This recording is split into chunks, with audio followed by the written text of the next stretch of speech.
The Veil of Peace. The grand assembly hall of the Galactic Concord hummed with the voices of 1,000 species. Representatives from across the stars floated, slithered, or walked to their designated areas as the emergency session was called to order. In the center of the vast chamber, illuminated by a spotlight that seemed unnecessarily bright, stood Commander Maya Chen, Earth's primary diplomat to the stars. She stood alone, her midnight blue uniform bearing the simple insignia of Earth United, unadorned by the medals and decorations that festooned the representatives of other species. The simplicity was deliberate. Humanity had always presented itself as modest, cooperative, and above all, peaceful. Honored delegates, Maya began, her voice steady despite the murmurs that rippled through the assembly. I come before you today with grave concerns regarding the Vargan Imperium's recent incursions into the neutral buffer zone near our Epsilon colony. We have documented 17 violations of sovereign space in the past month alone. From the elevated platform to her right, Supreme Commander Drax of the Vargan Imperium flexed his armored exoskeleton. His 4 eyes narrowed to slits as a rumbling chuckle emanated from his speech glands. The human speaks of violations. Drax's translator boomed, when their very existence in the galactic arm is an insult to species who have ruled the stars for millennia. Epsilon Colony sits on resources the Imperium requires. Your presence is inconvenient. Maya remained composed, though her hands tightened imperceptibly at her sides. The Epsilon system was designated for human settlement by this very Concord 60 Earth years ago. We have maintained all treaty obligations and seek only peaceful coexistence. Peace. Drax spat the word as if it tasted foul. Always peace with you humans. You have been among the stars for nearly 2 centuries, yet you maintain a fleet barely worthy of the name. Your ships are transport vessels with token defenses. Your weapons are outdated by 3 generations. You bring words to a universe of warships. Laughter rippled through the chamber, starting with the Vargan delegation and spreading to the Zith collective and the Moran hierarchy, species that had long viewed humanity's diplomatic approach with thinly veiled contempt. Maya's expression didn't change. We believe in resolving conflicts through dialogue rather than destruction, Commander Drax. It has served us well on Earth, where our species once nearly annihilated itself. We learned harsh lessons about the price of aggression. Noble sentiments, interrupted Arbitrator Kella of the Concord Council, her translucent tentacles waving with what passed for amusement among the Orillan species. But perhaps Commander Drax has a point. Ambassador Chen. The Vargan need rare minerals found in abundance on Epsilon. Humans need. Well, what exactly? The colony is small, barely 10,000 settlers. Perhaps relocation would be the most pragmatic solution. Maya felt a chill run down her spine. The Concord was supposed to be neutral, to protect the rights of all member species. Yet here was an arbitrator, suggesting that humans simply surrender a legal colony because a more powerful civilization demanded it. We will not abandon our people, Maya said, her voice quieter but somehow filling the chamber more completely. Pragmatism without principle is merely cowardice dressed as wisdom. The chamber erupted in hisses, clicks, and rumbles, the sounds of 100 species expressing shock at such directness. Humans were known to be polite to a fault, almost submissive in diplomatic settings. This was unexpected. Drax rose to his full height, towering over his delegation. Then hear this, human. The Vargan Imperium has been patient. We have observed your weakness, your reluctance to arm yourselves properly, your insistence on dialogue when power is the only true currency in this galaxy. That patience has reached its end. The giant view screen at the front of the chamber flashed to life, showing a real-time transmission. A fleet of Vargan warships, their hulls gleaming with weapons arrays, moved into orbit around a small blue-green world. Epsilon Colony, Drax announced with satisfaction. As of this moment, under Vargan protection, your colonists will be transported to Earth within the lunar cycle. Any resistance will be discouraged. Maya stared at the screen, her face ashen. "This is an act of war, Commander." Drax laughed, a sound like stones grinding together. "War requires two military powers, Ambassador Chen. You have none. This is simply acquisition." Maya looked around the chamber, seeking support, finding only averted eyes or thinly disguised amusement. These species had waited for this moment, when humanity's philosophy of peace would be exposed as naivety. "Arbitrators," Maya addressed the Concord Council directly. "Will you enforce the charter? Epsilon is a recognized human settlement." Head Arbitrator Vos, an ancient Krell whose scales had faded to pale yellow with age, leaned forward on his anti-gravity platform. "The Concord deeply regrets this unilateral action by the Vargan Imperium. We will convene a special committee to investigate the situation and recommend appropriate responses." "A committee," Maya repeated flatly. "While our colony is seized."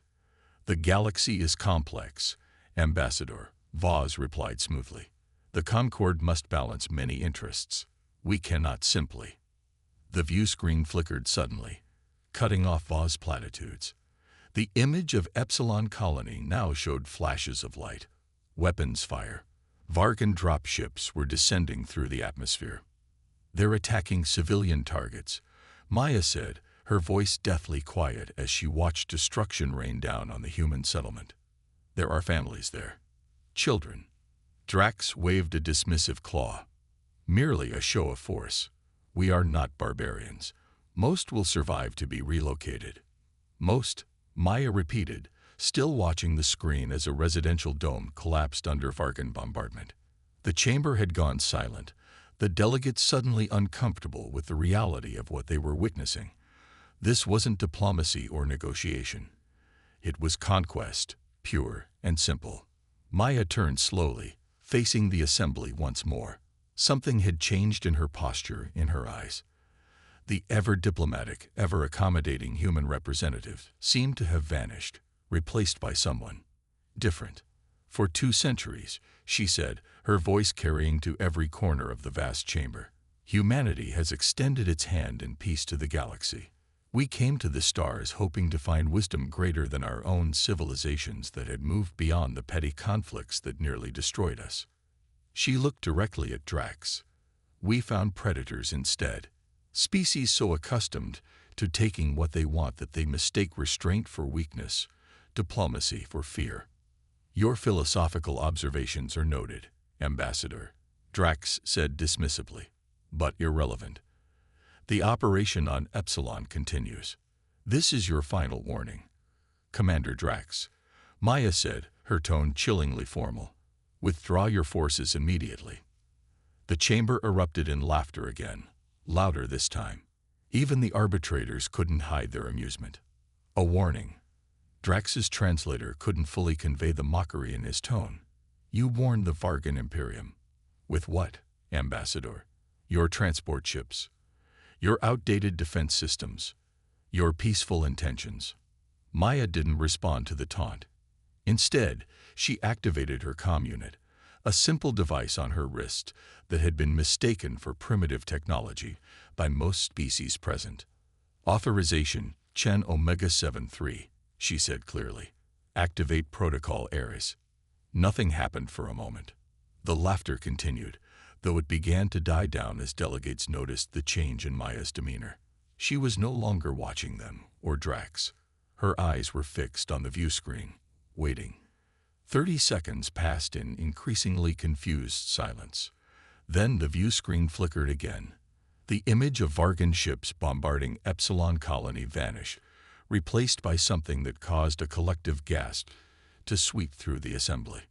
The Vargan fleet was still there, still in orbit around Epsilon.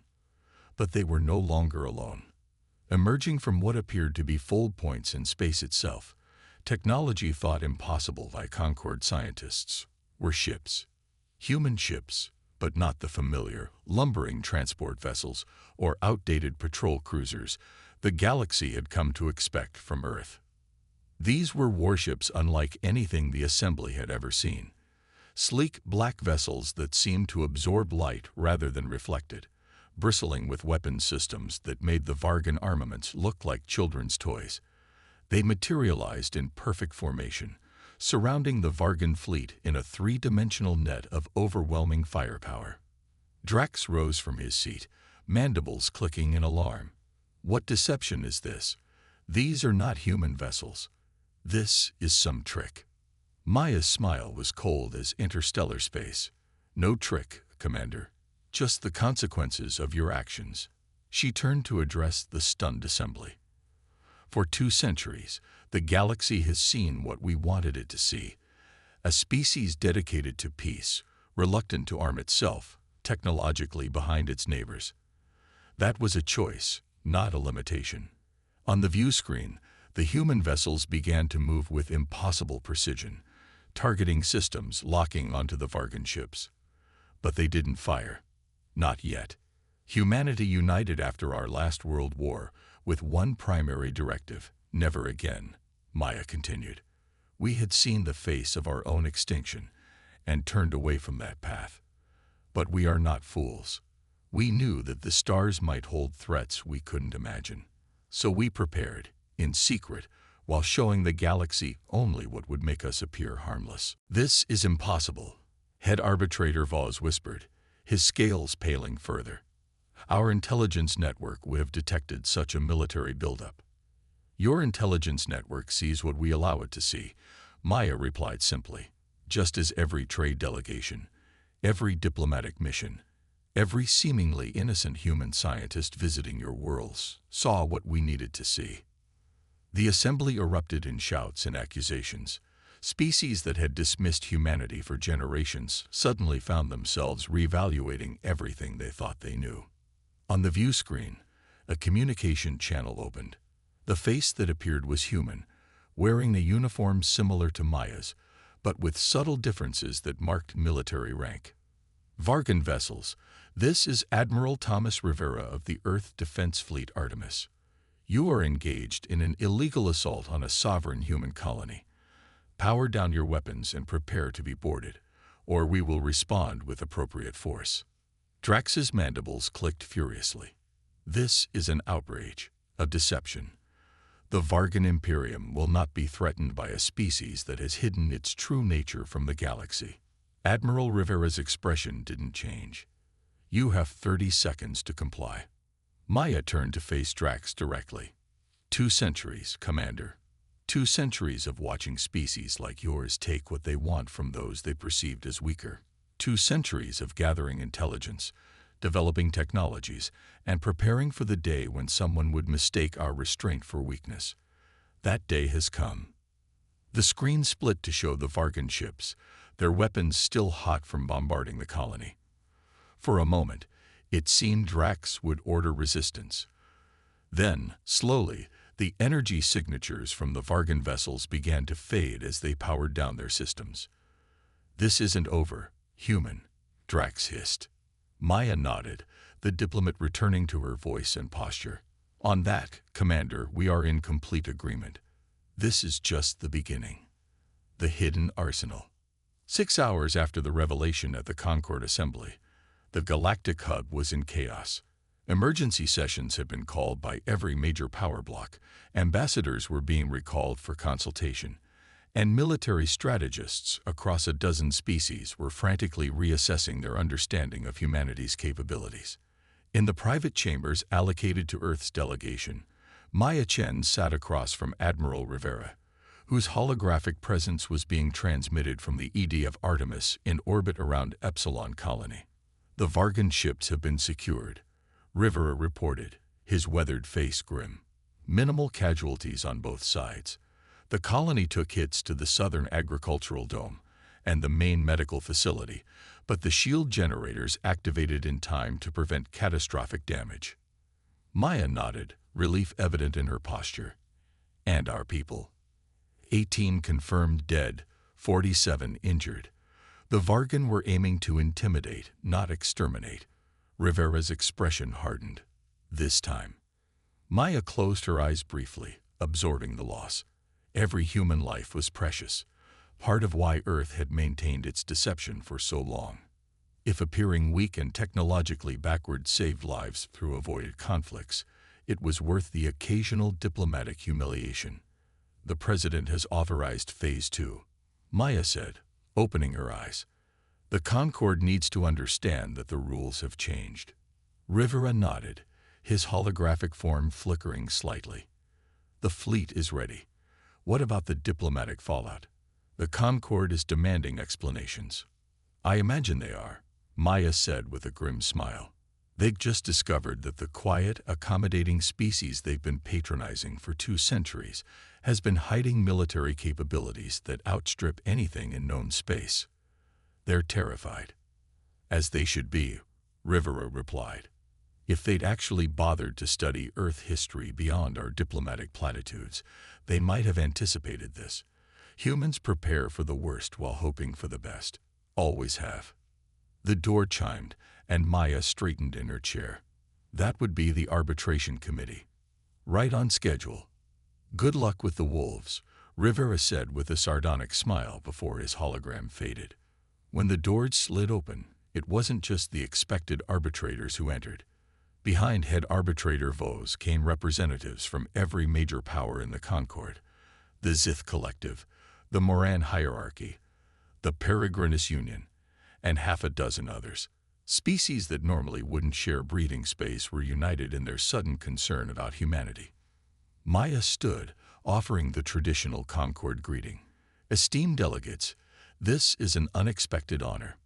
Spare us the diplomatic niceties, Ambassador Chen, Vos said, his voice raspy with age and agitation. The Concorde demands an explanation for the deception your species has perpetrated upon the galactic community. Maya gestured to the array of seating options designed to accommodate various physiologies. Please, make yourselves comfortable. This may be a lengthy discussion. The delegates settled themselves, an air of tension evident in postures and expressions across a dozen different species. Maya remained standing, a tactical choice that Rivera would have appreciated. The Concorde speaks of deception, Maya began, her tone measured. Yet what exactly have we deceived you about? Has Earth ever claimed to have no military capabilities? Have we signed treaties limiting our technological development or our right to defend ourselves? You deliberately misrepresented your species' capabilities, hissed Delegate Suri of the Zith Collective, her feathered crest rising in agitation. Did we? Maya countered. Or did the Concorde simply make assumptions based on what we chose to reveal? There is a difference between deception and discretion, Delegate Suri. Semantics, growled Tarn Vrel, the massive representative of the Moran hierarchy.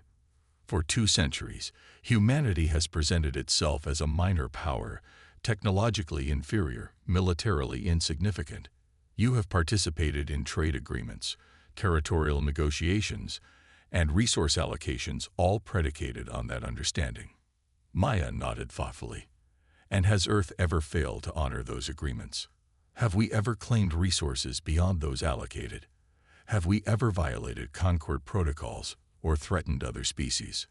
The silence that followed was telling.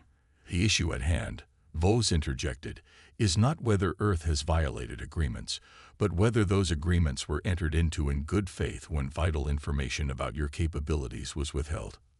Maya smiled, though there was no warmth in it. Interesting perspective, Arbitrator Vos.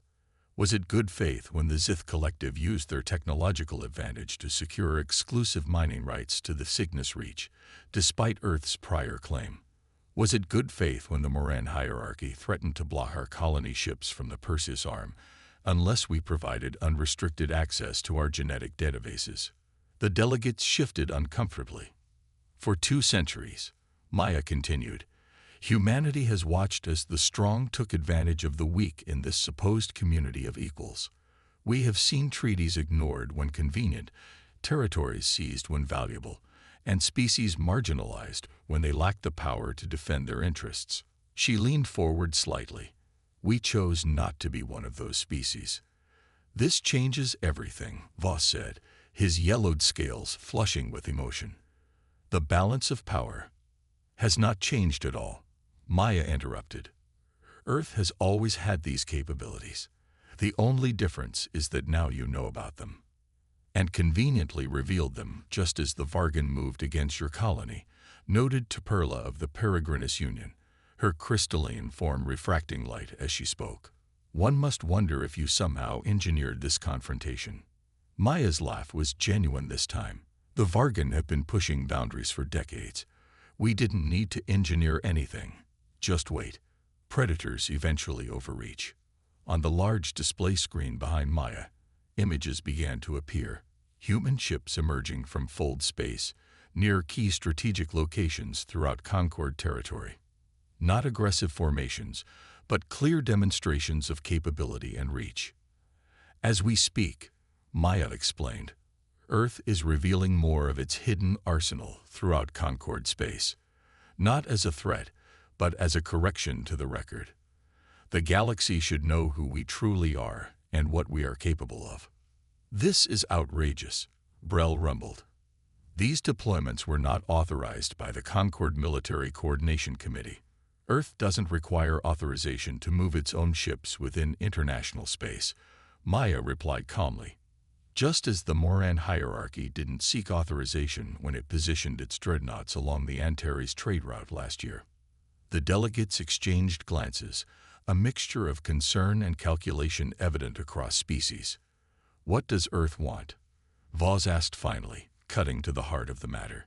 Why reveal yourselves now, in this manner? Maya moved to the center of the room, commanding attention without effort. Earth wants what it has always wanted: peace, cooperation, and mutual respect among species. The difference is that now we're negotiating from a position of acknowledged strength rather than perceived weakness.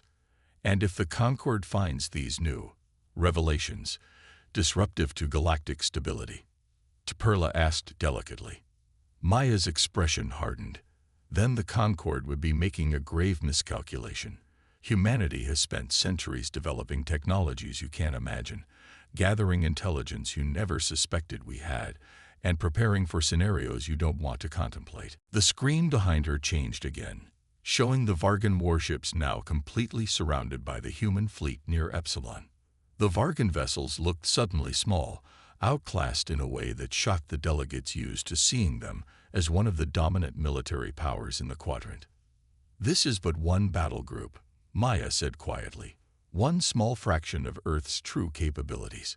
We've hidden in plain sight, building our strength while appearing harmless. We studied every species, analyzed every technology, and prepared for every contingency. She turned to face each delegate in turn. Earth doesn't want war. We never have. But make no mistake, we are prepared for it in ways that would redefine your understanding of conflict. The silence that followed was profound, broken only when an aide rushed in and whispered urgently to Va. The ancient arbitrator's scales paled to an almost translucent hue. What is it, arbitrator? Maya asked, though her expression suggested she already knew. Voss looked up, his four eyes blinking rapidly. Reports are coming in from across Concord space. Human vessels appearing near every major military installation, strategic resource, and population center. Not just ships, space stations, defense platforms, some appearing to emerge from moons and asteroids where they must have been hidden for decades. Maya nodded. Phase 2. A complete revelation of Earth's defensive capabilities. Again, not as a threat, merely as information the Concord should have in order to make informed decisions going forward. This is unprecedented, Perla whispered, her crystalline form vibrating with emotion. No species has ever concealed so much for so long. No species has ever had as much reason to, Maya countered. Earth nearly destroyed itself before reaching the stars. When we rebuilt, we swore two things. Never again would we fight among ourselves, and never would we allow our civilization to be threatened by others. Everything we've done has served those purposes. The delegates were silent, processing the implications. Centuries of assumptions about humanity were crumbling, replaced by uncomfortable new realities. What happens now? Voss asked finally. Maya smiled, and this time there was genuine warmth in it. Now we negotiate. As equals. Earth wishes to remain part of the Concord, to contribute to galactic peace and prosperity. But we will no longer allow our colonists to be threatened, our resources to be seized, or our voice to be dismissed. And if the Concord refuses these new terms, Brell rumbled, always the most direct of the delegates. Mina's expression didn't change, but her voice carried a weight that hadn't been there before. Then Earth would regretfully reconsider its membership in an organization that doesn't respect the sovereign rights of all its members equally. The implications hung in the air. A human withdrawal from the Concord, with the military and technological capabilities they now knew Earth possessed, would shatter the balance of power throughout known space. The Concord Council will need to convene a full assembly, Voss said carefully. These revelations require careful consideration. Of course, Maya agreed. Earth understands that adjustment takes time. We've had centuries to prepare for this moment. We can allow the Concord a few days to adapt. As the delegates filed out, visibly shaken, Maya's comm unit chimed softly. Admiral Rivera's voice came through, pitched for her ears alone. Phase 2 complete. All units report successful deployment with 0 casualties or collateral damage. Acknowledged, Maya replied quietly. And the Vargan? Compliant for now. Intelligence suggests they're in communication with other militaristic factions, trying to form a coalition against us. Maya smiled grimly. As expected, maintain vigilance but take no aggressive action unless provoked. Understood. And Maya, it worked. 2 centuries of patience, of hiding what we are, of building in secret. It actually worked. Maya watched the delegates disappear down the corridor, already breaking into factions as they tried to process what they'd learned about humanity. Phase 2 worked, Thomas. Now we wait to see if Phase 3 will be necessary. Let's hope not, Rivera replied soberly. For everyone's sake. Reckoning and revelation. The Grand Assembly Hall of the Galactic Concord had never been so full. Species that normally sent junior representatives had dispatched their highest officials. Neutral observers who typically watched proceedings remotely had appeared in person. An air of tense anticipation hung over the vast chamber as delegates whispered among themselves, sharing rumors and speculations about what would happen next. At the center of it all, Earth's delegation stood calmly. Maya Chen had been joined by additional representatives, military, scientific, and diplomatic, all wearing the same unadorned midnight blue uniforms that the galaxy now viewed in a completely different light. When head arbitrator Vos called the emergency session to order, the murmuring ceased immediately. We are convened, Vos began, his ancient voice carrying clearly, to address the situation regarding Earth's previously undisclosed capabilities and the implications for galactic stability. Before he could continue, the chamber's massive doors slid open. Commander Drax entered, flanked by Vargan guards. The assembly stirred. Drax had been confined to quarters pending investigation of the Epsilon colony attack. His presence here was unexpected. The Vargan Imperium demands to be heard, Drax declared, mandibles clicking in barely contained fury. Vos hesitated, then nodded. The assembly recognizes Commander Drax. Drax strode to the center of the chamber, deliberately positioning himself opposite Maya and the Earth delegation. For 3 days, the Concord has debated and discussed, while human warships occupy Vargan space, holding our fleet hostage. This is an act of war. Your fleet attacked a sovereign human colony, Maya replied evenly. They remain in Earth custody pending reparations for the damage caused and lives lost. A colony you cannot possibly need. Drax shot back. A handful of humans on a world rich with resources vital to the Imperium. Maya's expression didn't change. Need is irrelevant, Commander. Epsilon is ours by right, recognized by Concord Charter. Your attack was illegal by any standard. Enough. Drax roared, his translator struggling to convey the full rage in his voice. The Vargan will not be lectured on legality by a species that has deceived the galaxy for centuries. We have formed a coalition of like-minded powers who refuse to accept this human treachery. Murmurs swept through the assembly as delegates exchanged concerned glances. A coalition of militaristic species aligned against Earth could throw the galaxy into full-scale war. Maya seemed unperturbed. And these, like-minded powers, are they present in this assembly today? Drax's mandibles clicked triumphantly. Representatives of the Zith Collective, the Moran hierarchy, and the Trescan Dominion stand with the Vargan Imperium. Together, we demand Earth's immediate withdrawal from Vargan space and full disclosure of all military assets for Concord inspection. Maya looked to the delegations Drax had named. The Zith representative shifted uncomfortably, while the Moran delegate studiously avoided her gaze. Only the Trescan, a species known for its aggression, met her eyes defiantly. "Is this true?" Maya asked, addressing Delegate Suri of the Zith directly. "Has the collective joined this coalition?" Suri's feathered crest flattened in what her species recognized as embarrassment. "The collective has concerns about Earth's revelations, certainly. But we have not formally aligned with." "Lies," Drax interrupted. "Your premier signed the Mutual Defense Pact yesterday." "A preliminary discussion only," Suri countered, her voice strained. "No binding commitments were made." Maya nodded thoughtfully. "And the Moran hierarchy? Have you aligned against Earth, Delegate Brel?" The massive Brel rumbled uncomfortably. "The hierarchy's position is complex. We have concerns about the balance of power, but recognize that Earth has violated no actual treaties." Drax's anger was palpable. "Cowards! You pledged support when you believed Earth could be intimidated. Now you retreat at the first sign of their strength."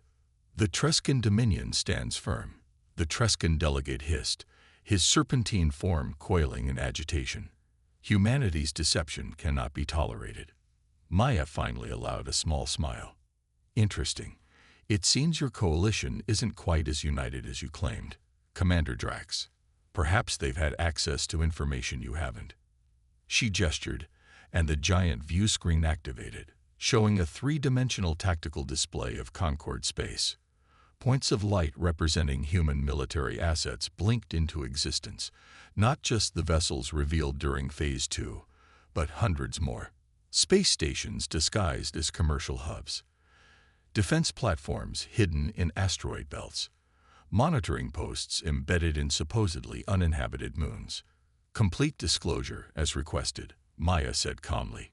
"Earth's defensive capabilities as they exist today." The assembly fell silent as the implications became clear. Earth's military presence wasn't just impressive. It was overwhelming. There wasn't a major system, trade route, or strategic location in Concord space that wasn't within range of human assets. "This is impossible," Drax whispered, his bravado faltering. "No species could build such a force in secret." "Not in secret," corrected Admiral Rivera, speaking for the first time as he stepped forward from the Earth delegation. "In plain sight. Those commercial stations your vessels dock at. Fully armed and shielded. The communication relays everyone uses. Also sensor platforms. The mining operations in the outer systems. Shipyards. For 2 centuries," Maya continued, while the Concord saw what it expected to see, a peaceful, somewhat backward species, "we integrated our military capabilities into the very infrastructure of galactic civilization." The implications rippled through the assembly like a shockwave. Every species present was mentally cataloging their vulnerabilities, their dependencies on systems that might secretly be human military assets. "This changes nothing," Drax declared, though his voice lacked conviction. "The Vargan Imperium will not be intimidated." Admiral Rivera shook his head. "This isn't intimidation, Commander. It's education. You attacked Epsilon Colony believing Earth was weak. Now you know differently. That knowledge should inform your future decisions." Head Arbitrator Vos cleared his throat, regaining control of the proceedings. "The Concord must consider the implications of these revelations. If humanity has indeed militarized civilian infrastructure throughout Concord space, we haven't," Maya interrupted firmly. Every installation shown here is a dedicated military asset, not dual-purpose civilian infrastructure. Earth respects the boundaries between civilian and military domains absolutely. And yet, Perla of the Peregrinus Union observed, her crystalline form refracting light as she spoke. These installations exist in sovereign territories of other species, placed there without knowledge or consent. International space, Rivera corrected. Every human installation adheres strictly to Concord spatial jurisdiction protocols. We operate where we have legal right to operate, no more, no less. The assembly descended into heated discussions as delegates absorbed this information. Maya and the Earth delegation remained calm, waiting. Finally, Vaz raised his claws for silence. The question before this assembly is clear. What does this revelation mean for the future of the Concord and galactic stability? If I may, Maya said, stepping forward, Earth has a proposal. The chamber quieted immediately. For 2 centuries, humanity has observed the Concord's operations, its strengths and its failures. We've seen how power dynamics influence decisions, how stronger species intimidate weaker ones despite charter protections, how economic leverage translates into political advantage. Maya's gaze swept the assembly. Earth concealed its true capabilities not out of deception, but out of strategy. We needed to understand the galaxy as it truly functions, not as the charter claims it does. And what did you learn from this observation? Vaz asked, his tone neutral. That the Concord's ideals are worthy, even if its execution is flawed, Maya replied. That most species genuinely desire peace and cooperation, even when they pursue self-interest. That the galaxy needs a counterbalance to powers that would prey on the weak. She gestured to the tactical display, still showing Earth's military presence throughout known space. Humanity proposes to serve as that counterbalance. Not as conquerors, not as rulers, but as guarantors of the Concord Charter's fundamental principles. Murmurs swept through the assembly again, a mixture of alarm, and from some quarters, relief. You position yourselves as the galaxy's protectors, Drax scoffed. How convenient after revealing military supremacy. Not protectors, Maya corrected. Guarantors. Earth has no interest in controlling other species or enforcing our will. We simply propose to ensure that no species can do what the Vargan attempted at Epsilon. Use superior force to violate the sovereign rights of others. And who guarantees that Earth won't abuse this power? Demanded the Trescan delegate. Admiral Rivera stepped forward. The power already exists. It has for centuries. Has Earth ever used it aggressively? Have we ever seized territories, demanded resources, or threatened other species? Even when provoked, even when taken advantage of, we have adhered to diplomatic solutions. Until now, Drax pointed out. Until you attacked our people, Rivera countered. Even then, our response was measured, precise. We neutralized the threat with minimal casualties. Head arbitrator Vaz raised his claws again, sensing the discussion spiraling. The Concord will need time to consider Earth's proposal. This represents a fundamental shift in our understanding of galactic power dynamics. Maya nodded. Of course, Earth respects the Concord's deliberative process. She paused, then added, in the meantime, we will begin withdrawing our forces from their alert status. As a show of good faith, the tactical display change